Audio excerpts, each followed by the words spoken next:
बहुत स्वागत है आपका। आप देख रहे हैं इंडिया न्यूज हरियाणा। मैं हूं पिंकी धनखड़, आपके साथ खबरों के खास बुलेटिन की शुरुआत करेंगे। और इस वक्त की बड़ी खबर चंडीगढ़ से, जहां पर खालिस्तानी आतंकियों की जांच काफी तेज हो चुकी है। हरियाणा पंजाब में नेटवर्क खंगालने में एजेंसियां जुटी हुई हैं। राष्ट्रीय जांच एजेंसी ने जांच को तेज कर दिया है। पीलीभीत में मुठभेड़ में ढेर हुए थे आतंकी। एनआईए की टीम ने मददगारों के ठिकानों पर निगरानी बढ़ाई है। यमुनानगर निवासी कुलबीर सिंह उर्फ सिद्धू का नाम इसमें सामने आया था। तरनतारण निवासी आतंकी जगजीत का नाम भी सामने आया था, जिसके बाद अब ये जांच जो है वो काफी तेज हो गई है। और ऐसे में तमाम जो एजेंसियां हैं जो इस जांच में जुटी हुई हैं, उनकी कार्रवाई काफी तेजी के साथ आगे बढ़ती जा रही है और अब काफी दूर तक ये जांच जाने वाली है। खालिस्तानी आतंकियों की जांच अब तेज हो चुकी है। छापेमारी भी देखी जा रही है। हरियाणा पंजाब में नेटवर्क खंगालने में एजेंसियां जुटी हुई हैं और ऐसे में एक एक इसकी परत को उधेड़ना भी बाकी है, क्योंकि लगातार यहाँ पर जिस तरीके से एक बड़े स्तर पर ऑपरेशन चलाया जा रहा है, जो जम्मू कश्मीर में लगातार आतंकी यहाँ पर हमलों को अंजाम देते हैं, उनके जो सहयोगी बैठे हुए हैं, वो सहयोगी जो इनको मदद करते हैं, हर तरह की इनको इन्फॉर्मेशंस पहुँचाते हैं और इनको यहाँ ठहरने में भी मदद करते हैं, उनके नेटवर्क को खंगालने में अभी फिलहाल तमाम एजेंसियां जुटी हुई हैं। अधिक जानकारी के लिए हमारी सहयोगी साक्षी हमारे साथ जुड़ गई हैं। साक्षी, राष्ट्रीय जांच एजेंसियों की अब जांच तेज हो चुकी है। पीलीभीत में मुठभेड़ में खालिस्तानी आतंकी ढेर हुए थे, उसके बाद यहां पर जो उनके सहयोगी थे उनकी धरपकड़ में इस पूरे नेटवर्क की जो जांच है वो हरियाणा, दिल्ली एनसीआर तक पहुंच चुकी है।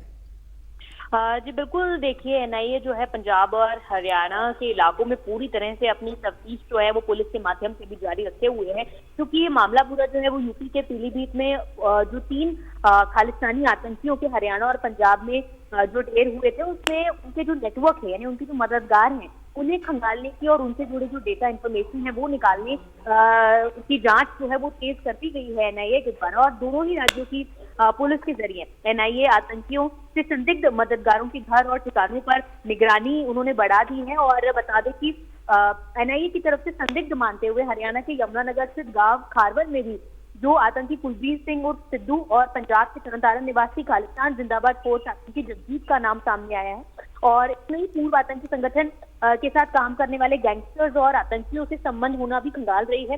वहीं एनआईए के मुताबिक इंग्लैंड में बैठा आतंकियों का मददगार जो है कुलबीर सिंह और सिद्धू बब्बर खालसा इंटरनेशनल से जुड़ा आतंकी है। और एनआईए ने पंजाब के रूपनगर जिले में नंगल में वीएफ नेता विकास बग्गा की हत्या की साजिश में शामिल सिद्धू पर भी 10 लाख रुपए का इनाम रखा हुआ है। और एनआईए की जांच में ये भी सामने आया कि इंग्लैंड में बैठे सिद्धू ने ही आतंकियों को पीलीभीत के पूरनपुर के होटल में कमरा दिलाने के लिए गजरौला जप्ती निवासी जसपाल और सनी को फोन किया था। और यमुनानगर जगाधरी सदर थाना पुलिस भी सिद्धू के घर पहुंचकर परिजनों से पूछताछ कर चुकी है। और परिवार के पास सिद्धू के बारे में कोई जानकारी फिलहाल नहीं मिली है, लेकिन उसके पिता सुखविंदर सिंह ने बताया कि 2017 में बिना बताए आर्मेनिया जाने के बाद 17 वर्षीय कुलबीर सिंह का परिवार से संपर्क टूट गया था और साथ ही उसे 6 साल पहले बेदखल भी किया जा चुका है। बिल्कुल, तमाम जानकारियां निकलकर सामने आ रही हैं साक्षी। और अक्सर यही देखा जाता है जब ये जांच आगे बढ़ती है तो उस वक्त परिवार वालों के पास, रिश्ते वालों के पास, जब रिश्तेदार होते हैं उनके पास जब पहुंचती हैं टीमें, पूछताछ की जाती है तो वहां से सिर्फ एक ही बात निकलकर सामने आती है कि बेदखल कर दिया गया था, क्योंकि इससे पहले भी ऐसे मामले सामने आ चुके हैं। वहीं अब अगर बात की जाए तो जांच किस तरीके से आगे बढ़ रही है, कितना वक्त और इसमें लग जाएगा, कहाँ कहाँ तक कौन कौन से इलाके जो हैं वो इसके पूरी तरीके से जांच किन इलाकों में पहुंच सकते हैं, ऐसा कोई इनपुट अभी तक मिल पा रहा है क्या? देखिए, एनआईए की जो जांच होती है ये खुफिया तरीके से होती है, एकदम खुले तौर पर उसे नहीं किया जाता।